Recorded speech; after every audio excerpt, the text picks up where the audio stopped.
Good evening, everyone.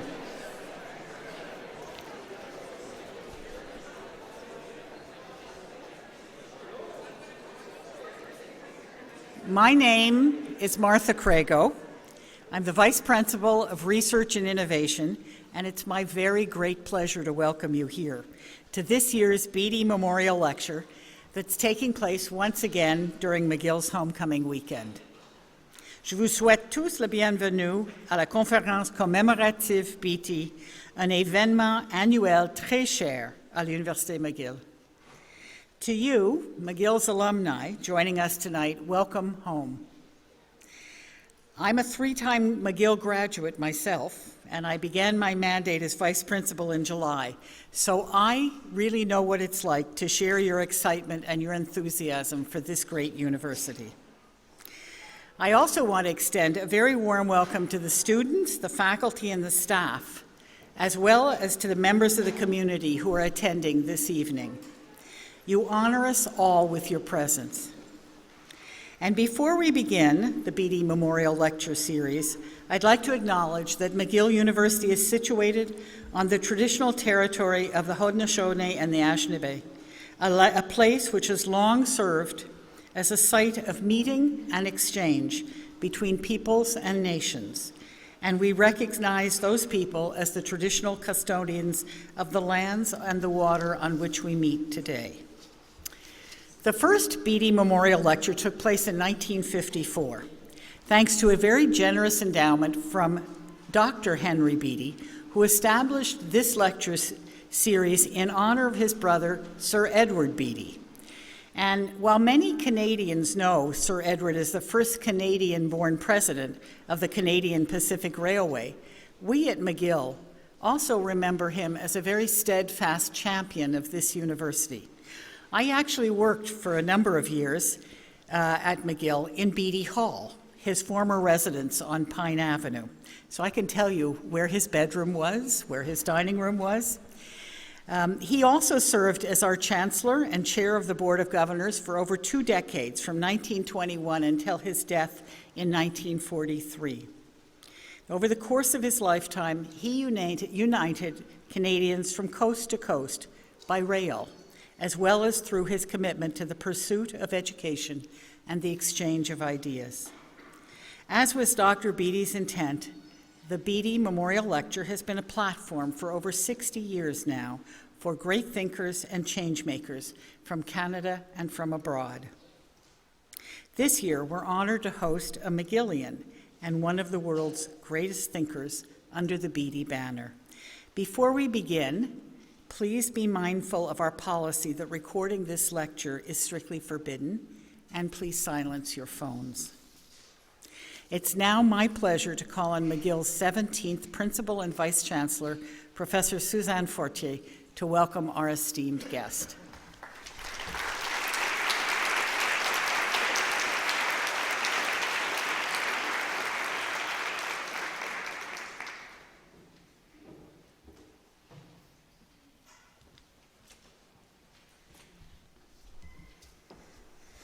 Bonsoir and welcome to all our friends and alumni.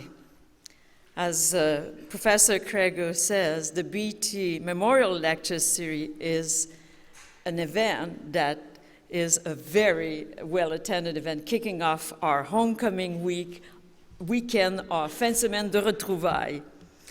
Our guest lecture today certainly makes the 2017 Beatty Memorial Lecture a very, very special celebration of McGill's academic excellence.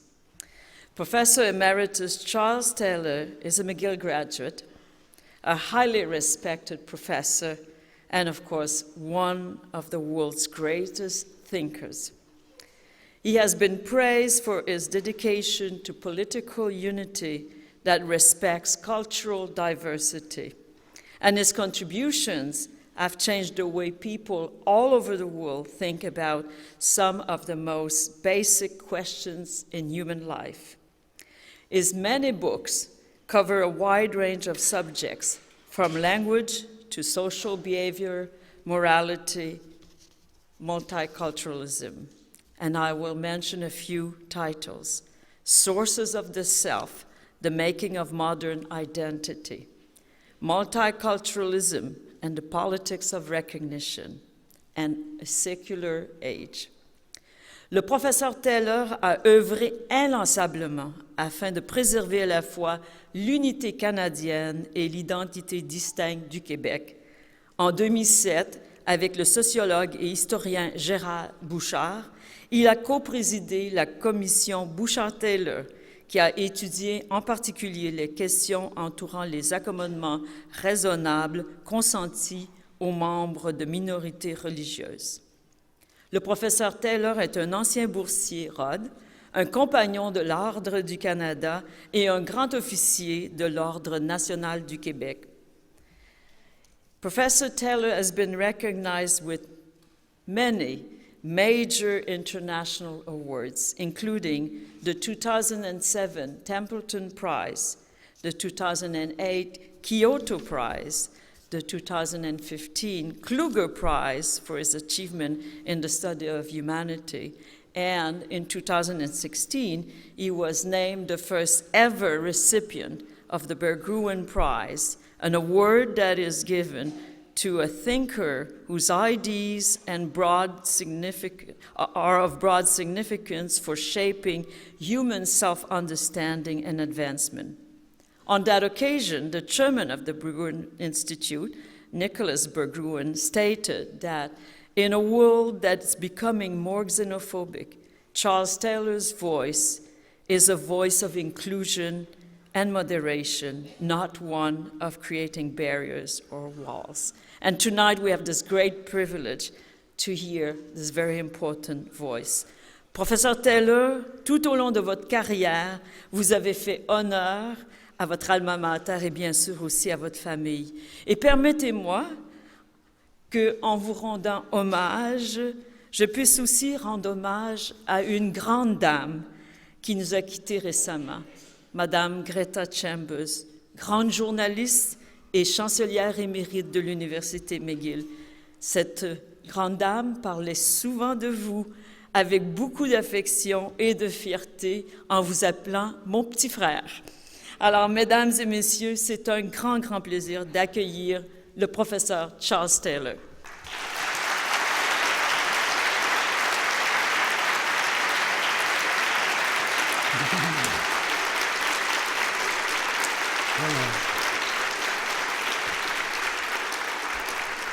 Merci beaucoup, Suzanne, pour ces quelques remarques que je ne mérite peut-être pas, mais qui me réchauffent le cœur, et pour avoir mentionné le rôle de ma sœur dans ma vie à McGill, qui a été très importante.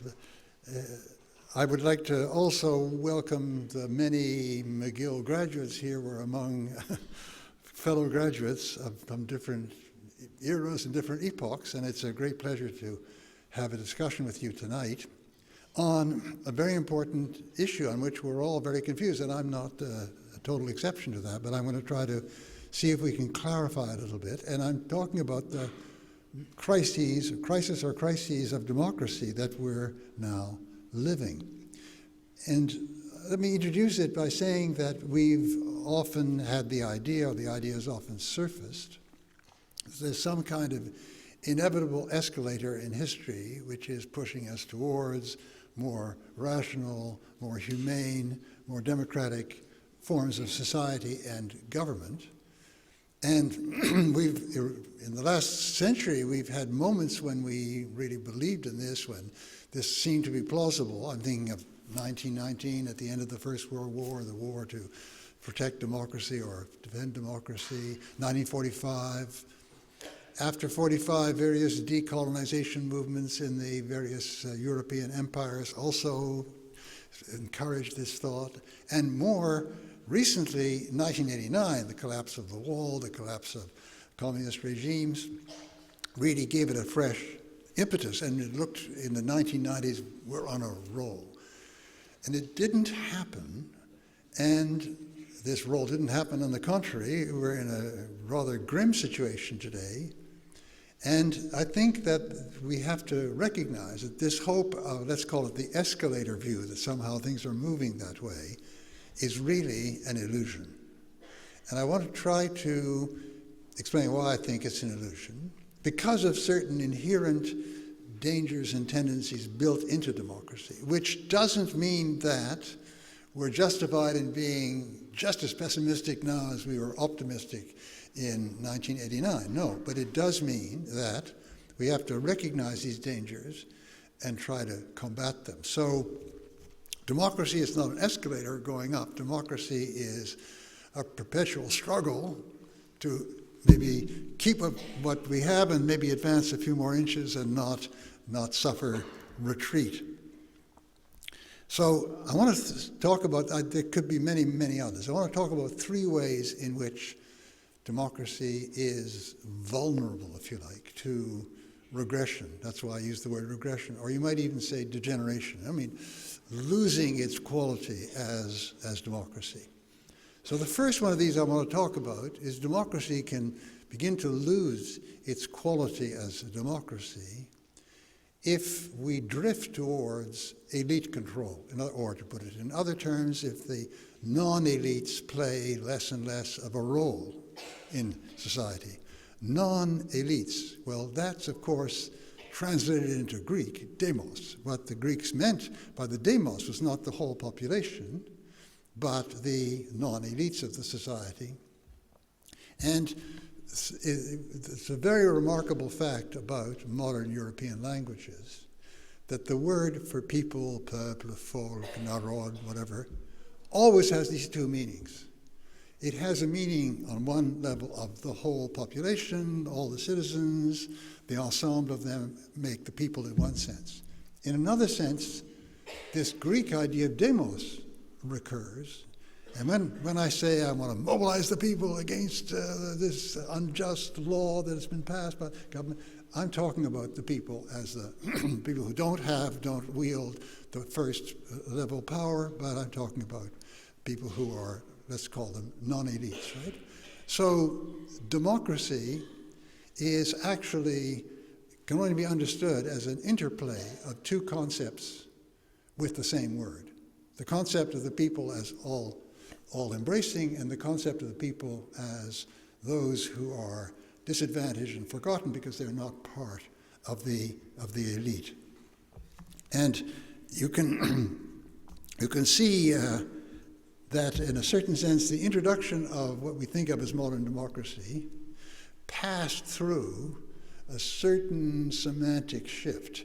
You know, Aristotle thought of democracy was ruled by the common people over and above the elites. And that's what the word meant in European discourse up until the end of the 18th century, and the founders of the American Constitution didn't want democracy. They wanted republic. In other words, they wanted to have this kind of balance between the people and the elites. The word democracy begins to take over in the 19th century for this mode of government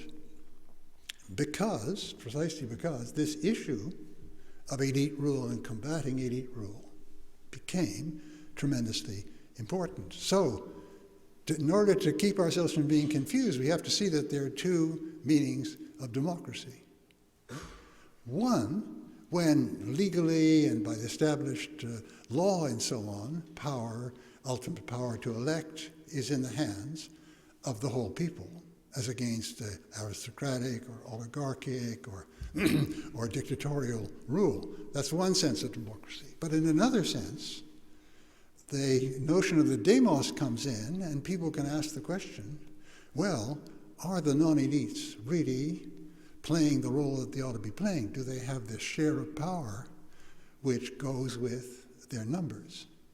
And there, as against the first concept of democracy, which is pretty well an on-off, either the laws or give the vote to everybody, or there's some mode of control from on top. You can say this country's a democracy, that country isn't. Among the countries that we think of as democracies in that sense, there are big issues arising as to the degree of elite control. And this is something which can never be resolved once and for all. If you just look quickly over the history of the last 2 centuries, you see that there have been periods of this very severe imbalance in which elites have more than their proper share of control.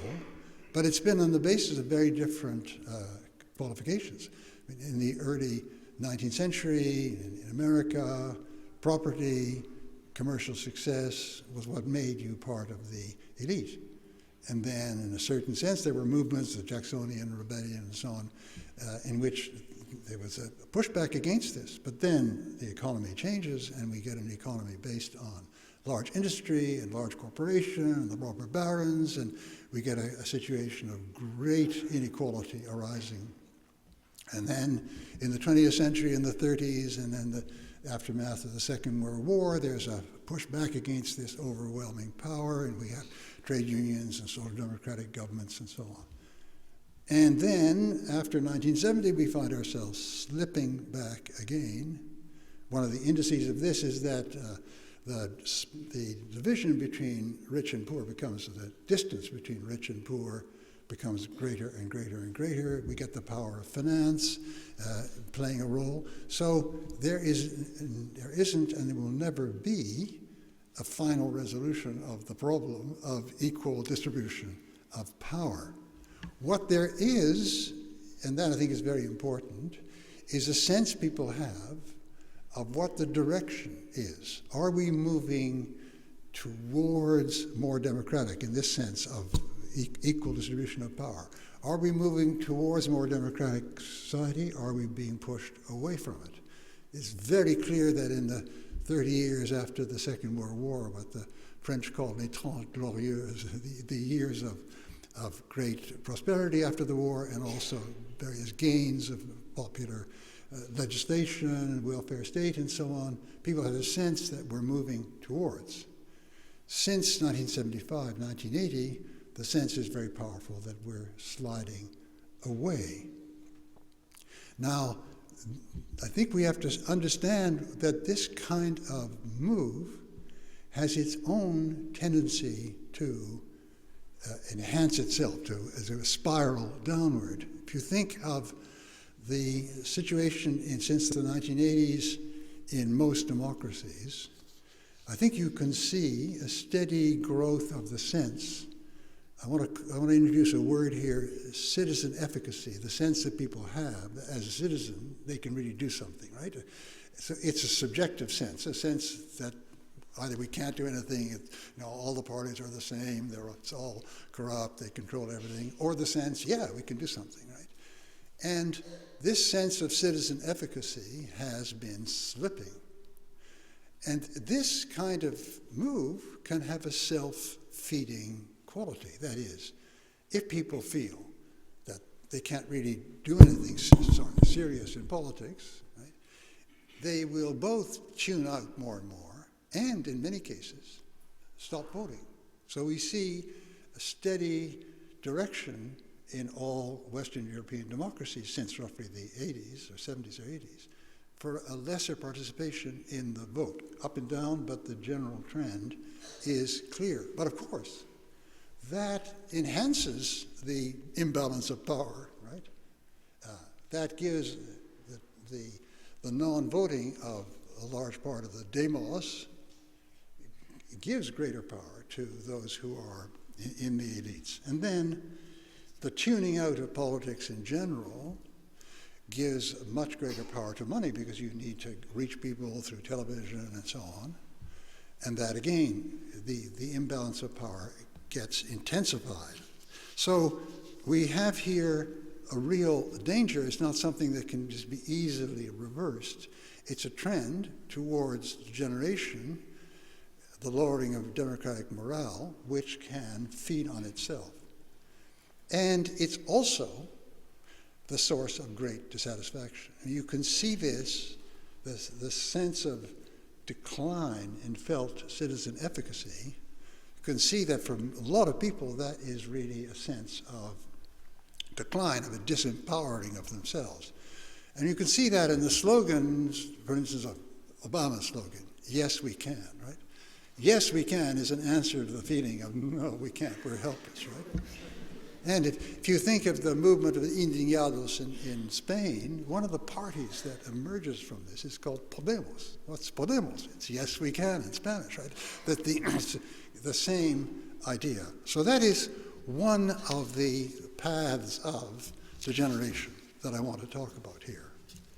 And the second one is when the notion of the plebs, of the people, of the in the sense of demos, is captured by a restricted definition of who the people really are, so that we get a discrimination between the real people and certain others who are in the population but are really outsiders and don't belong to the real people. And that's, of course, what we see today in contemporary populism almost everywhere in the Western world, that kind of development of a narrowing definition of the people to the real people, to the core. And it happens for various reasons. I mean, important part in many Western societies has been immigration, particularly in European societies that weren't used to immigration, and therefore there can be this reaction of they're not really part of us, they don't really belong to our culture, and to some extent in Quebec we've got something similar. But I think we have to see that flip, that move towards a kind of nativist outlook is, in a sense, built into modern democracy for a reason that I don't think we adequately focus on normally. And that is that democratic societies are a very peculiar kind of society. They require a very strong sense of common identity, that we're linked together because we have important common moral beliefs about democracy and so on, and because we have a history together of forging and upholding these democratic principles, right? That there's usually, in the sense of identity, a level of principle and a level of identification of us as a particular project, American project, French project, of realizing democracy. Now, it's essential. You couldn't have a democracy without a very strongly felt common bond. Just look at places where it doesn't exist. I mean, the attempt to get a vibrant democratic life with elections in the European Union has really not got off the ground because there isn't a European people. And there isn't people who identify primarily and have a very strong identification with that whole. Or there can be societies which are split, as was threatened in the case of Canada, between two segments, one segment of which many people were saying we don't belong, we're not really respected, we're not part of this. And so we had a great movement for independence in Quebec. We see in Catalonia at the moment something like the same going on. Moreover, democratic societies really require a certain amount of solidarity, of help that those who are in good situation give to those in bad situation. Even in the United States, where I suppose the sense of solidarity is the weakest of any Western society, it has when you get these huge catastrophes that fall, the hurricanes and so on, that we should help each other. But most of all, they need to generate the trust that I can trust all of you when we're deliberating together to think of the general good, including me, and not simply of yours. So it's very important to have this emotionally powerful sense of the people, here, the people as the whole people, right? But that emotionally powerful feeling can easily slip into being the people are the original people, the real people, the people who are originally here. Or they can be infected by, this is something very hard to pick out, but I think it's evidently working, conceptions of inherent hierarchy or precedence. Take the fact, will be extraordinary to our children, that in the whole development of democracy, male universal suffrage came well before the extension to women, right? And in a very conflictual way in different times, in different places, and only very recently in Swiss cantons, and only in 1940 in Quebec, and so on.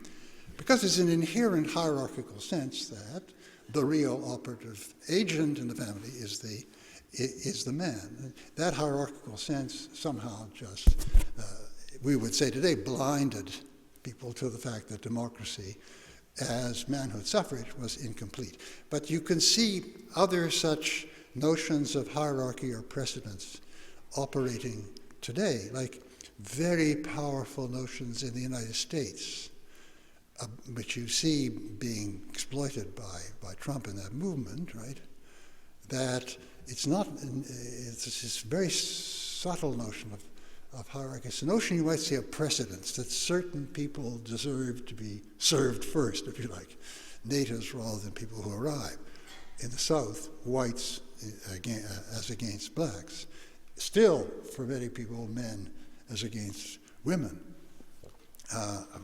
Original Americans, etc., original Anglo-Saxons, Scots, Irish Americans versus others, and so on. So when these begin to play a role, you get the basis for the very thing democracy thrives on, which is a strong sense of common identity, gets captured and narrowed and becomes something destroying it from within by dividing people, right? And, all right, so put these two things together, which is what we're living in with today. That is the neglect of non-elite power and the lessening of non-elite power and the sense of dissatisfaction arising from the lack of felt citizen efficacy on one hand, and the sliding of the sense of who is lacking that efficacy, who is the demos, into a narrower confine, right? And you get the basis for the kind of mobilization that Marine Le Pen pulled off in France, that Trump pulled off in the United States, that Geert Wilders pulled off in Holland. I mean, you can go down the whole list. The appeal is you have been neglected, and there's a certain economic basis for this. You have been neglected. You have been neglected by these elites who are more interested in serving these people that should be second or maybe don't even belong to us than in serving you. You have to rise up and put an end to this, right? And that, of course, itself can produce a spiral. The spiral you can see happening in certain European societies, particularly France, where the populations that are being pushed to the edge develop a counter-identity and say, no, we're not really French, on est musulman, on n'est pas français, and these then play off against each other and threaten to destroy the society, right?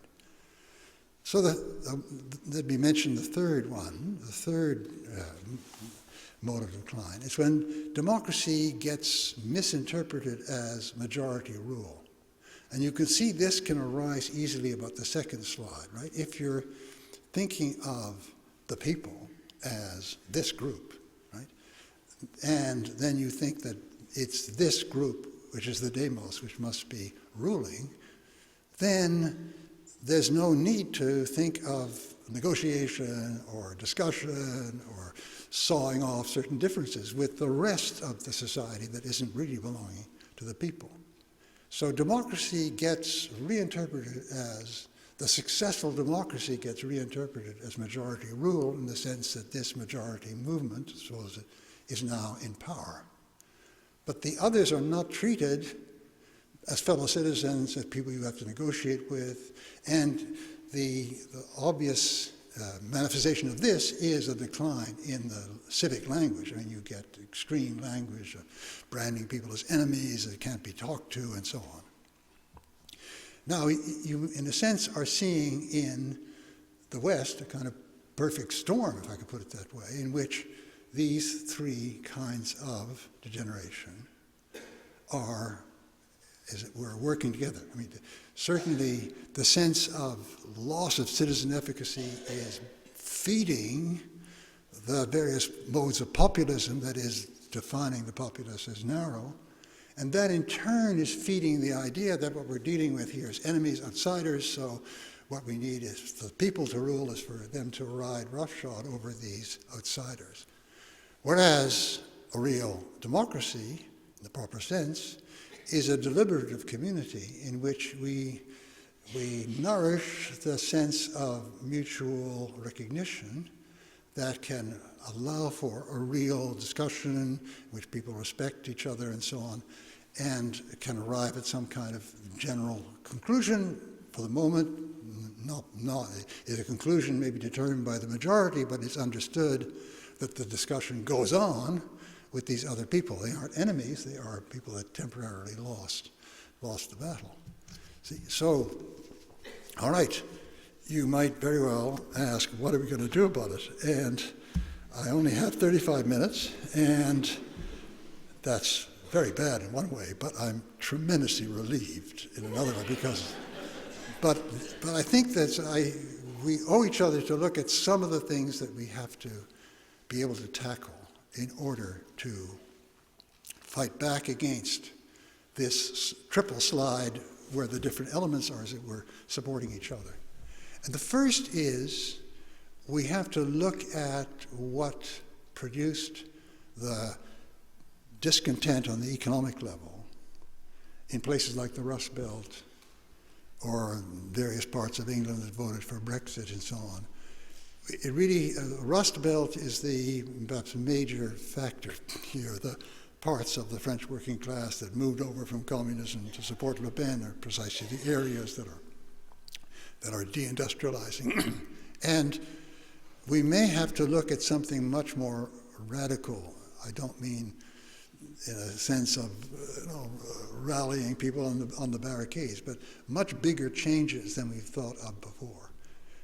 Is it going to be possible in an age of globalization and automation, extreme automation, to ensure self-respecting jobs for everybody without changing very considerably the way we remunerate work, the way we can help to support voluntary work, the way in which communities can determine their own needs and set up programs of contribution, voluntary participation, and so on, which are funded from the center but are not necessarily paid work. And so all these things need to be thought through, and I'm just at the beginning of thinking. So that's one area we have to tackle. That's tackling the, as it were, economic sources of this slide, which as you can see, are sort of typified in the Rust Belt. A second very important feature of any real solution is the recreation of a sense of deliberative community, which requires really working very seriously on our public sphere. We have public sphere, I mean the sphere in which we discuss with each other and exchange ideas and exchange propositions and so on. This is really in a very sick condition for two reasons, which we all recognize. One is that we no longer have media that are read and contributed to by the whole spectrum, but we have media now which constitute kind of echo chambers, Fox News against NBC, etc., where like-minded people get their information, get their opinions, and so on, and never hear what happens elsewhere. I mean, Fox News, they gave a report of the terrible attentat in Quebec on the 29th of January, but their report was that the assassin was Moroccan, as against the real case, which is some of the victims were Moroccan. I don't think they ever rectified it. Right? So people who listen only to Fox News, I mean, very great, a mixture, as Aristotle would say, of pity and horror, terror. Contemplate. People who listen only to Fox News, I mean, they just never get any access to the reality. But then that is exacerbated, I think, by the way in which social media work, where people get a certain set of friends, certain set of, and ideas circulate, and supposed facts circulate, which in some cases are just totally non-facts, and again never get called. So we have a very deep set of problems here about how to recreate a public sphere, which is a genuine exchange across difference. There are other things too we have to look to, but these are two very general problems that we have to tackle, and I'm glad I don't have to give you the detail on these today because I don't have it and I'm still struggling, but this is the direction that our thinking has to struggle. So, is this a pessimistic message? Well, if you believe in the escalator, it sounds devastating. If you cease believing in the escalator, things are automatically going up. It can even be exhilarating because these are things that can be fought against, we can fight back against. And in some cases we get, the case of the Macron election is a case, that it can be faced and defeated. But we have a lot of hard thinking to do if we're going to move the needle back so that people have a sense that yes, we can and we are moving towards a more democratic society as against sliding away. Well, thank you very much for your very kind attention.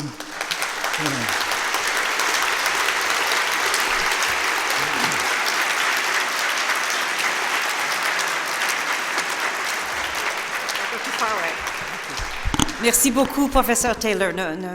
Don't go too far away. C'était un discours des plus inspirants, mais aussi ponctuel, et je crois qu'il y aura beaucoup de questions. Let me introduce myself first. My name is Antonia Maioni, and I'm the Dean of the Faculty of Arts here at McGill University. And it's very much an honor for me to be present at this lecture with Professor Taylor, the Beatty Memorial Lecture for 2017. I have to say that the Faculty of Arts is very proud of Professor Taylor, who has been in the Faculty of Arts in one way or another since 1961. And so we're so glad that you're here with us this evening.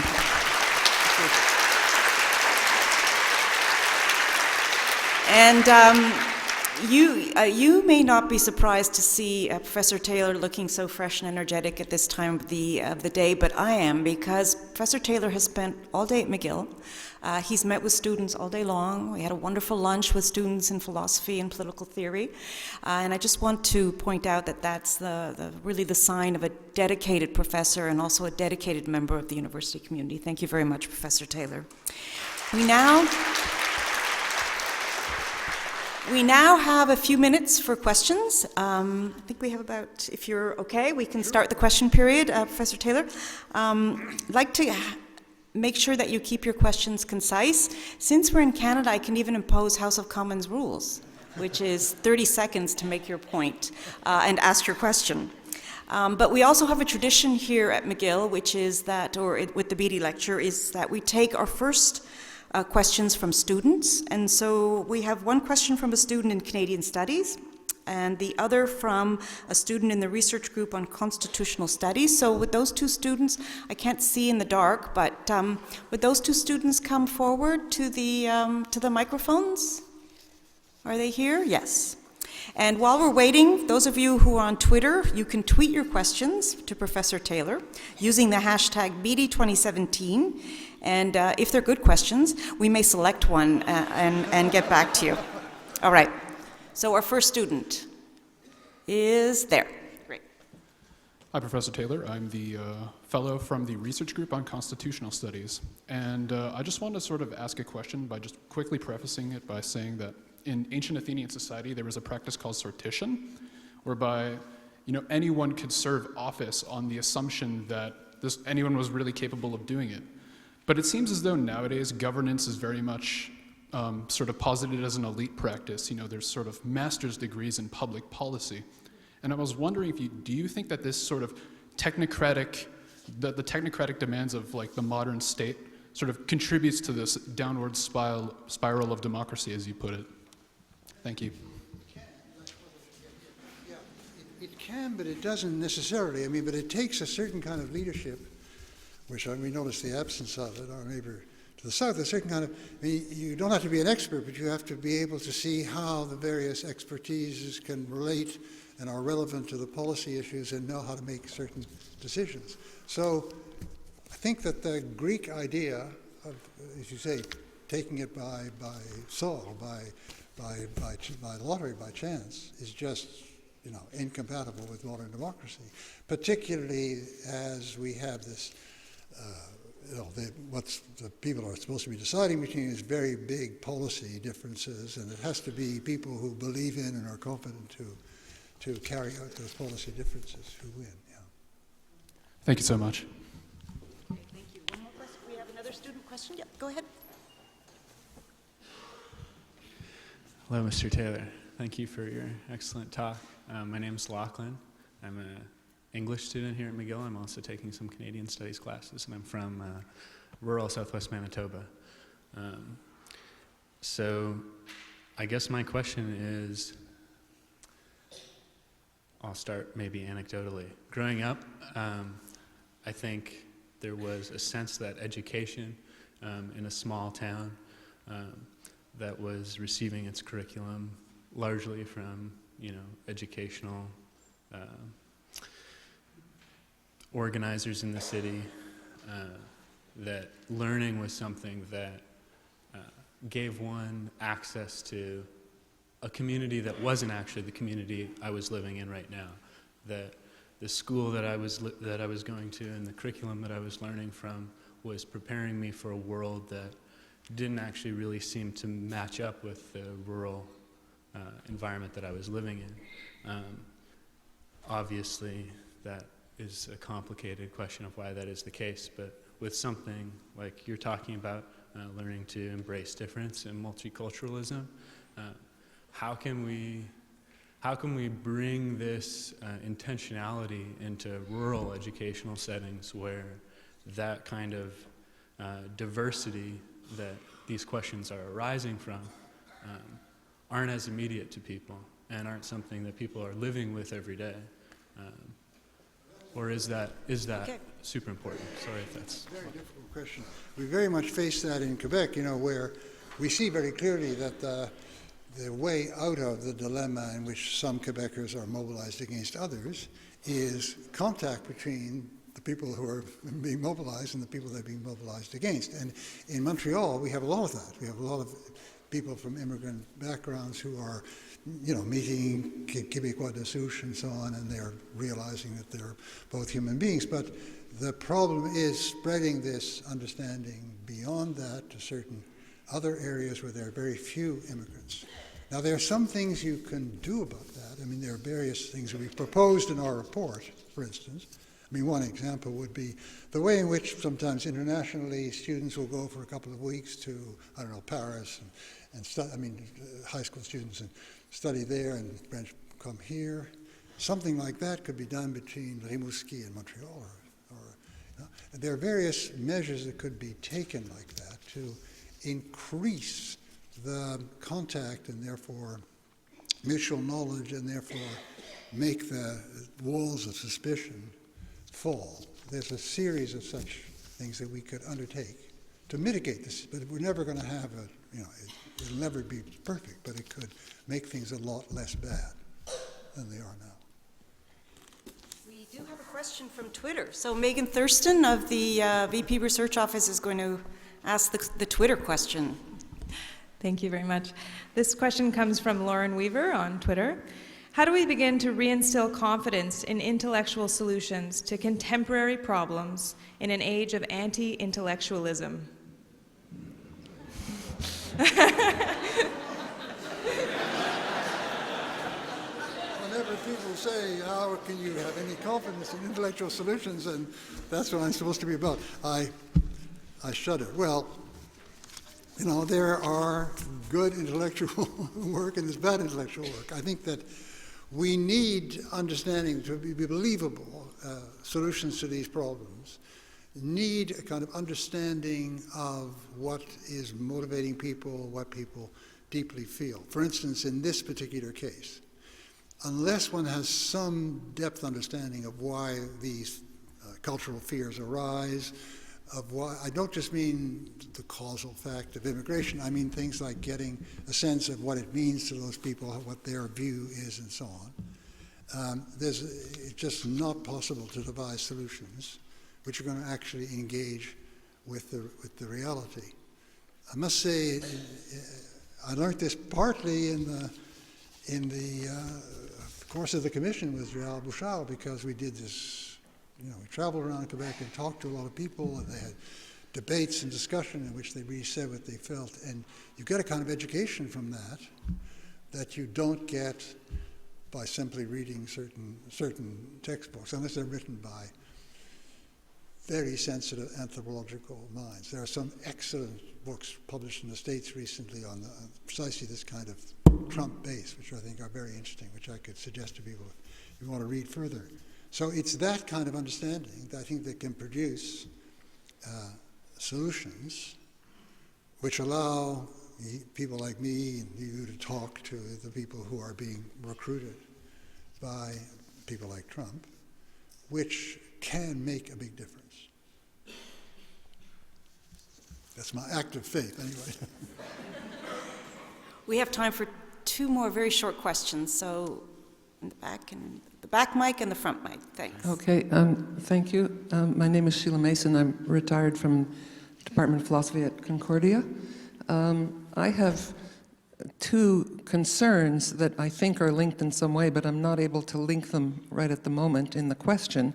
I'm very distressed by the real polarization between the Democrats and the Republicans, and I was reading an article by a blog by George Lakoff of Lakoff and Johnson, you know, the linguist, analyzing the situation in the States. He's retired from Berkeley, and he was saying that you have 2 concepts of society, 2 concepts of at play in opposition here. So this is very simplistic, of course, but the Republicans have a concept of an authoritarian father and an authoritarian.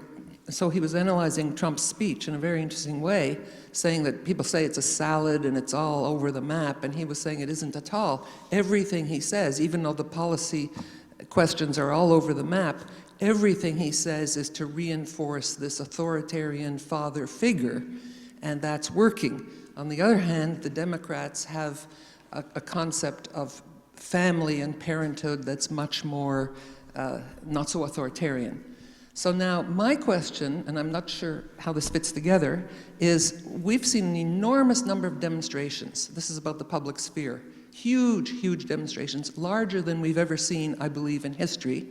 And do you think that those and we were very hopeful in January when the Women's March was huge all over the world, and it looked really hopeful. People are out in the streets, they're protesting, they're saying this is not the way democracy should be run. Do you think that those have all just fizzled, or do you think that that's somehow a beginning for a revised public discourse?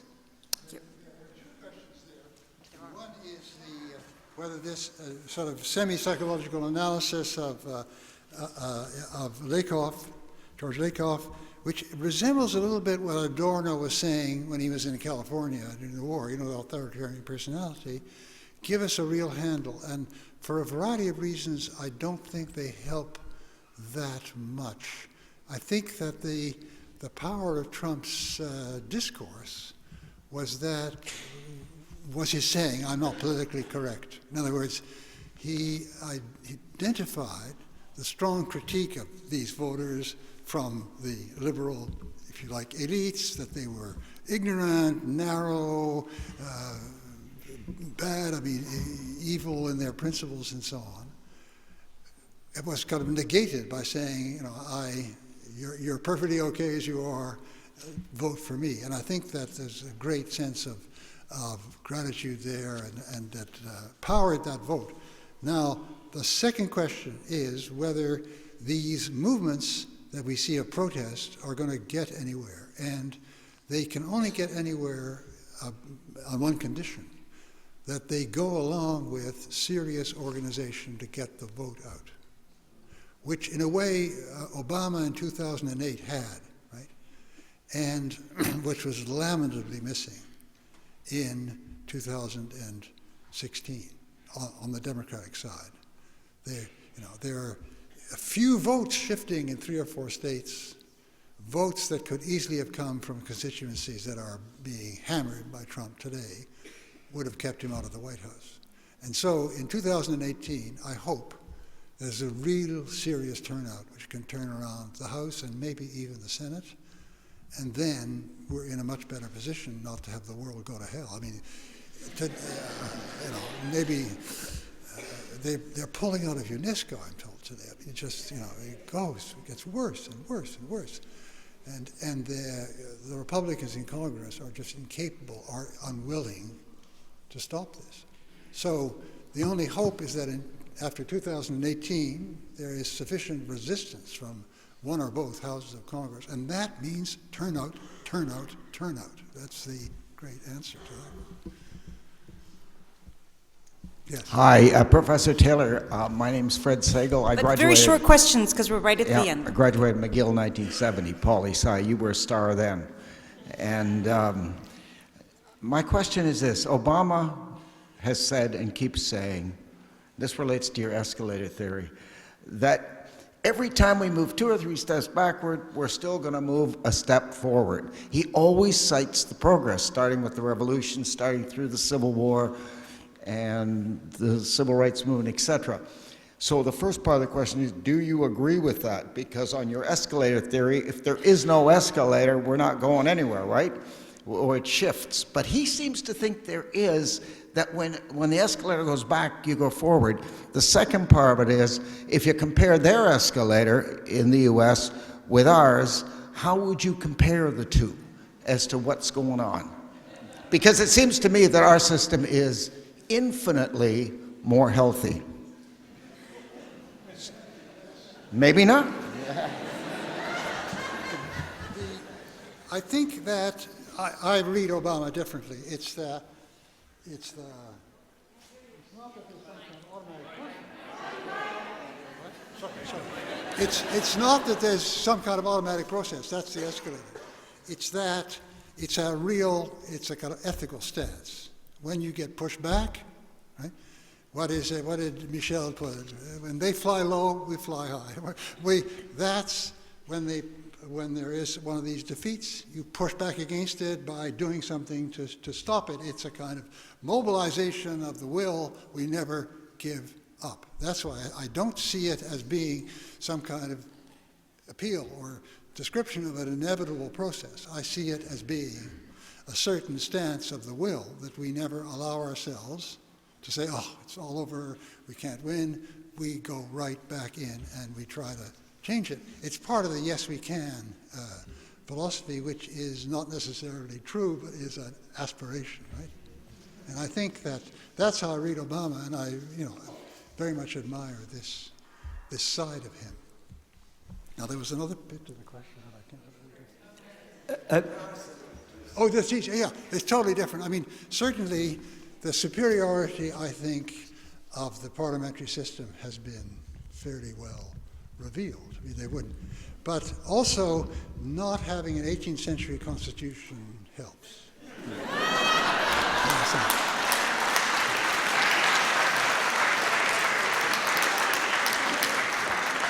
All right, the shortest question ever on record. Right. I enjoyed your analysis, but I'm very disappointed you didn't apply it to Quebec. Seems to me that this analysis applies beautifully to Quebec. The Demos is very upset. You, for example, opposed freedom of choice in education, but the majority of people in Quebec from 76 to today support freedom of choice. So the elite, I think, are disconnected from the people in Quebec. I won't go on, but why don't you apply your analysis to Quebec and to yourself? Okay. So we've had the United States, we've had Canada, and now Quebec.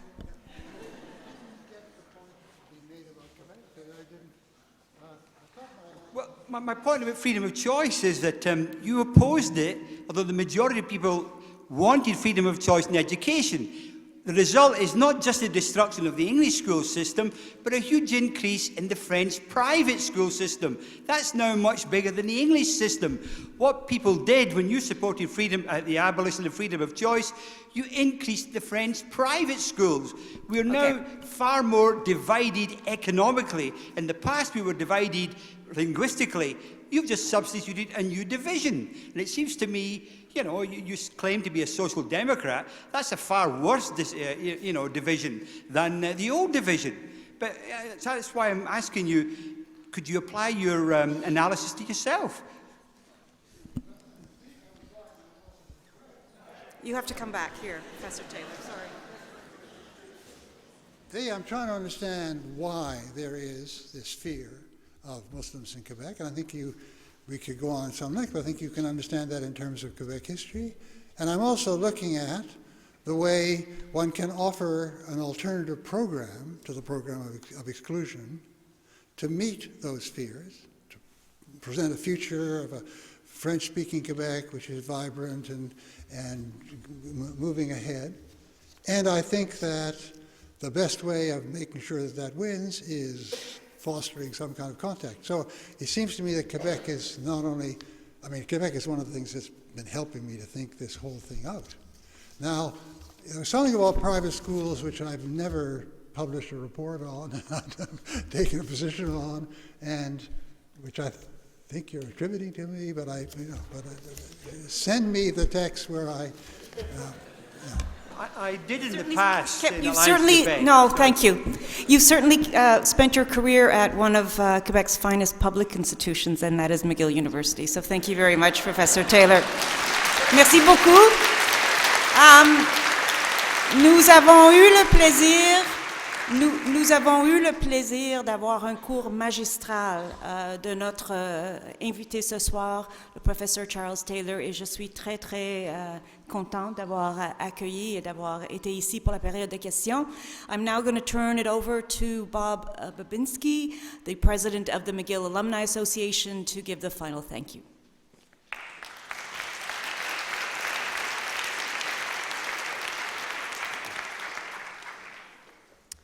Thank you, Dean Maione. Professor Taylor, I'm just going to turn the clock back briefly to 1983 when I was in my first year at McGill and was fortunate enough to take an Introduction to Politics course that was led by you and Professors Neumoff and Schingler. And I was struck, as were many of my classmates at the time, by your eloquence, by your insight, and your ability to command the language and the ideas. To the point where I feared having to, if you ever would have pointed to me in the class and asked me for a comment, because who wants to follow him when they speak? And here I am 34 years later, following you while you speak. But much of what you did as a lecturer, and obviously what you did here tonight and what you've done through your career is inspirational. The awards that you've won certainly reflect the impact that you've had in the academic community, but also, since there are many alumni here tonight who didn't necessarily pursue a career in academics, I think it's important to underscore the impact that you had on all the students who came through your classrooms. And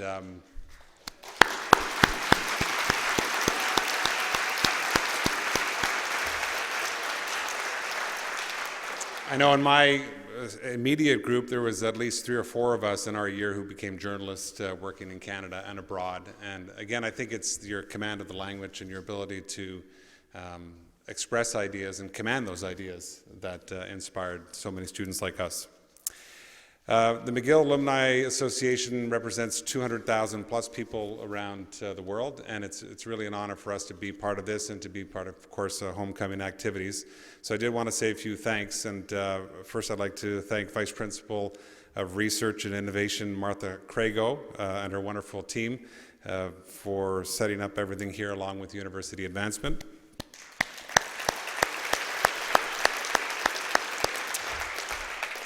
Principal Suzanne Fortier for the beautiful opening remarks. And Dean Maione and everyone at the Faculty of Arts for hosting this Beatty lecture. But most of all, on behalf of everyone at McGill, I'd like to extend my thanks and appreciation to you, Professor Charles Taylor, for joining us today and treating us to such a thought-provoking conversation.